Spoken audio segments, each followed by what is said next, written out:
Hey there fellow hobbyists, Mark here, family man and father of three. In this video I'll be starting a new project, Necromunda, Delaque, I'm assuming that's how you pronounce it, gang. Correct me if I'm obviously wrong at the bottom. This was a little sort of like poll I did on Instagram. I'll show you the results straight after this, where I was finishing off one particular project and I just thought I've got a few different models or different projects that I want to get started. Which one should I go for? So I just put a little poll on my Instagram and got some people to vote as to which one, and Necromunda was the one that was voted. So I hope you enjoy. Like the previous video, I will do construction and then just discuss colours and stages, and then have a look at how sort of like a batch or a single model went. And then once I've got them all done, I'll just do a little quick update.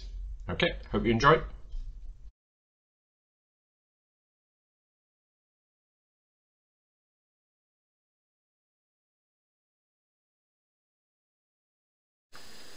Right then, much like the other video, what I'm going to do is I'm going to do a bit of show you what's in the box, show you the tools I'm going to use, do a bit of construction, then base coat it, and then do the 1, 2, 3 layers like I did for the other video. So tools wise, I've got some tools together. I've got some files just for a little bit of tidying up where I can't reach. I've got trusty knife, trusty clippers. And I did notice on the front of the box some of the guns looked a bit chunkier, so I might actually see if I can try and use the drill bit to try and sort of like drill out the gun barrels, etc., to make it a little bit more realistic. But I'll see how that goes, but I've got that ready as well just in case. So those are tools. Okay, so let's get started on the box set. Now I did buy this box set new, although it didn't come with its plastic shrink wrapper. I did open it many years ago when I obviously did purchase it. Just to make sure there are 2 sprues in, but I haven't checked everything else, so I'm hoping that it's all in good stead, so otherwise I'm going to be in trouble. So as always, nice little obviously picture at the front just to give me some idea as to what I might like to paint them as. I probably will stick to the paint scheme that's shown on the box, and I will build as shown on the box as well, as I don't play Necromunda often enough to kind of like do my own kind of build, so I'll do this initially first. And again, on the back of the box, some nice pictures as well with some detail, just to give me some hints as to what sort of like colour scheme I might decide. Once I've base coated them, I'll make that sort of like decision then, and I'll probably do one model to try out. So I've also got some ideas for colours down here as well. So, right then, so let's have a look what I've got here. Oops, extra. So I've got the instructions, which I'm definitely going to follow with regards to building a model. As I've come to learn, obviously building the other one, as it's been a while, 2 sprues, but they're exactly the same. Just do a quick detail with a sprue in case you've not seen it before. So there we go, that's a bit better. So you can see I should have probably five bodies on here, much like the other one. Lots of good detail here. Love the Games Workshop sprues here. So 2 of those exactly the same, so I'll look at those later. I should have 10 bases. Am I lucky enough to get an extra one, or is this 3, 6, 9, 6, 7, 8, 9. Oh, I might have an extra one, but we'll see that when I open it. So there's the bases, and that's that for the box. So what I'm going to do is I'm going to set it all up for the first one. What I'll probably do is build a fairly nice and easy one as a base model. I'll probably do pose number 4, Igoroth. I'll do that one probably. So I'll just show you those instructions there. So this is the dude I'll probably build to begin with. Okay. Right then, I've cut back, so I presumed you didn't want to see me fumble about for a good sort of like 10-15 minutes trying to figure out. So what I'm going to do is I've started doing some of the sections, cleaning them off. So I've done body, head, and sort of like legs, etc. with a foot.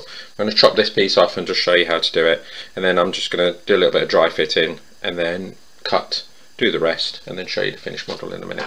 Okay, so part 44 is the last one for this particular dude. Obviously they're all numbered, so it's fairly easy and straightforward, not like some kits I've had to do where you had to hunt the part. This one's fairly straightforward, so Excellent.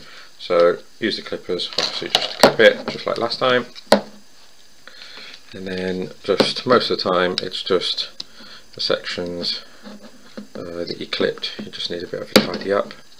Sometimes you don't, if it's something you're going to glue together. Sometimes a little bit of extra flash actually, or a little bit of plastic actually helps mould them together. If you feel as though being a bit too rough with knife, that's when I tend to kind of like use the file to just gently sort of like rub it together. Right, so 2 tools I realised I needed. Obviously I forgot the glue, always important.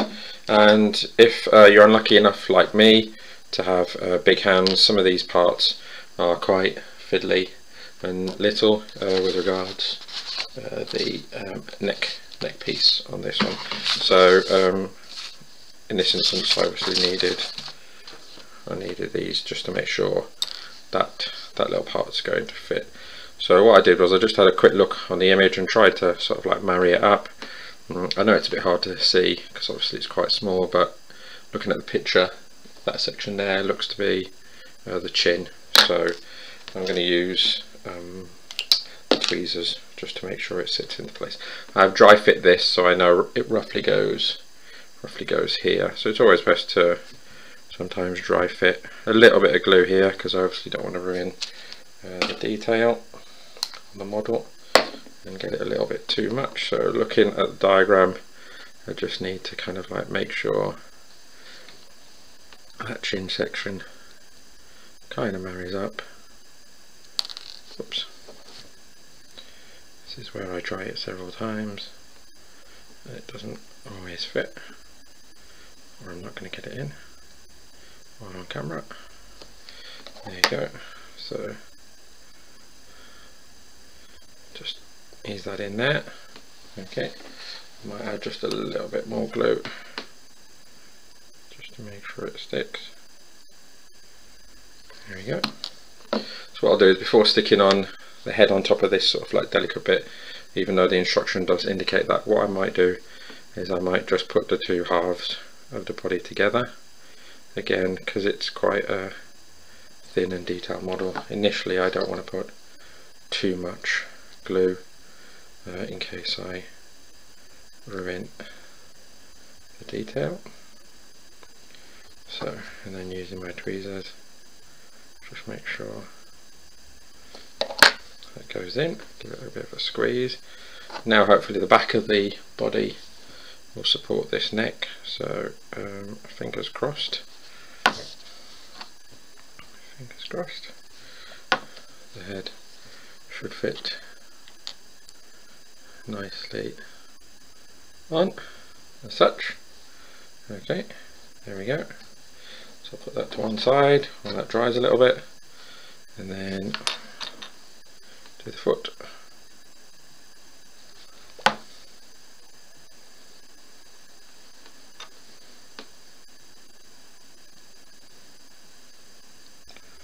Roughly that.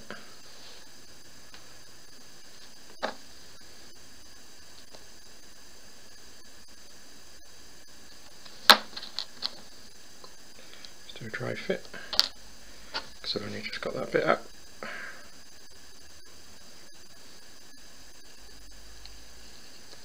A little bit of glue, and then sometimes what I do is I just use fingers to clean off the excess as I squeeze it together. Just make sure it roughly stands. Do a dry fit.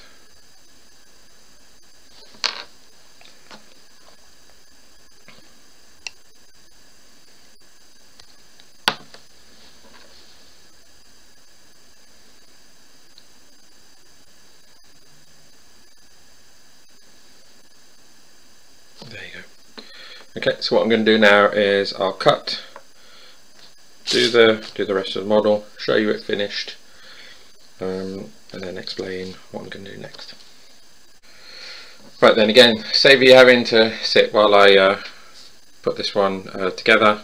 I obviously did all the extra bits and dry fitted them and glued them all together, so you can see my final build there. There it is with the add-ons, etc. Compared to the final model there. I think it's closest to I can get. This one was a lot more fiddlier, with a lot more smaller parts than the Orlok gang that I did. The gun barrel was a little bit too small on this one, so I'll probably just paint that gun barrel in. But I have looked at a few others, and I noticed that these guns here seem to have some larger barrels, so I just thought I'd just quickly do the demo for that with regards to that. So I just gently put to the end of the barrel, smallest pin vise that I've got, and then just gently, as it is quite a delicate part, you don't need that much force as it's quite soft plastic, and then just gently do a small little sort of like barrel hole at the end. Does add that little sort of like extra bit of detail. Some models do have the barrels already done, some don't, so you don't actually have to go that deep to get your barrel hole. Okay, so what I'll do now is I'll cut the video again so that I can finish off building the other 9. I'll base coat them all, and then I'll show you them all base coated ready, and have a quick discussion as to what paints I'm going to be using. Okay. Right then, I just thought I'd give you some progress as to how I'm getting on with the gang. What I'm doing is I'm setting up so that I can do a final shoot just to discuss colours. So I've got base coat colours here, and then I've given them a wash. And then I did one model just to test out the colours, which I'll go through in a bit of detail later on. But I just thought I'd show you just some actual painting, because in previous videos I haven't really done that. So I paint straight from the pot. I know some people obviously put it on a palette and do that, because time constraints. I tend to paint straight from the pot, which you can do with a foundry system. When painting, I always try and avoid obviously getting the paint anywhere near the end of the sort of like where the bristles meet the actual brush itself, and then just use a bit of lid, and then just sort of like layer the effects based on what the shades or where the ridges are in cloth. The cloth's easiest to do, but you can do the same for sort of like armor and a variety of other features like that. So you just layer it, always leaving the darker or the shade, if you like, as you're painting. I tend to do them in batches again to kind of like speed things up, but I'll tend to then do all the greens for the model and then move on to the next colour. So just thought I'd show you a little bit of painting and how that goes there. Okay. Right then, final stages. Just thought I'd do a quick catch up to show you obviously the paints I've used, get into the final model. I normally try and batch them, so I've kind of set them up into 5s like I have on the previous video. So I'll just run through the stages and then what paints I used, and then show you a final model, and then I'll do some stills at the end showing you the final, well, the test model if you like. So stage 1, here we go, we've got a stage 1 here. So looking at the box, obviously I tried to match up some of the colours. I presumed the cloaks were more of a green than a grey, so I've kind of used a green. Didn't come out the way I completely liked it to do, but obviously I'll run with it for now. So that's stage 1. So for stage 1 I did Foundry Moss shade 8 for the cloak or trench coat. Then I did a Scarlet for the gun barrels. Then I did a Sky Blue for, again, all of these are the A, so the first shade, for the tubing and a few other sort of like weapons and sort of like energy signatures, if that makes sense. And then I used burnished copper shade again for the bronze or copper areas on there, like buckles and things like that. And then charcoal black for the skin. Tend to not be great at sort of like painting those type of flesh tones. I tend to stick to the bog standard ones. So obviously I was trying for something different then. So that's stage 1. Stage 2, dead easy. I just did a black wash for these guys, because I thought a black wash would tone down some of the colours. It didn't really tone down the green as much as I liked it. I thought it would turn it more of a sort of like darkish grey green, but it still held its tone there. So I just use, obviously, so I just used the black ink. Okay. And then we went on to stage 3, where I do the first layer. So I just layered, so obviously the same areas to bring out those tones there. So for that layer, got another one as well. So same sort of stage of layering, just a different model type. Okay. And for that, again, I tried something different. I used the same moss shade on the trench coat, because I wanted to try and keep it dark. Same goes again for the scarlet. So for the gun barrels, I used the same shade again. Again, just to keep it sort of like a darkish tone. Same again for sky blue, and then brought out the metal again. Now the reason I use the shades on all of these was to, like I said, to keep it a darker tone, because it looks like obviously that this Necromunda gang are a lot more darker. The only one I really used a different colour for was the Arctic Grey, again a darker shade but still quite a light tone for the flesh. So then that brings us on to final stage, obviously doing all the detail and touching it up. So that's the final model. Obviously I'll do a few more stills just so you can get a better idea as to what it looks like. But other than that, a few odd details like the gun handle, and in this instance like the skull on his staff. These are the colours I used. For the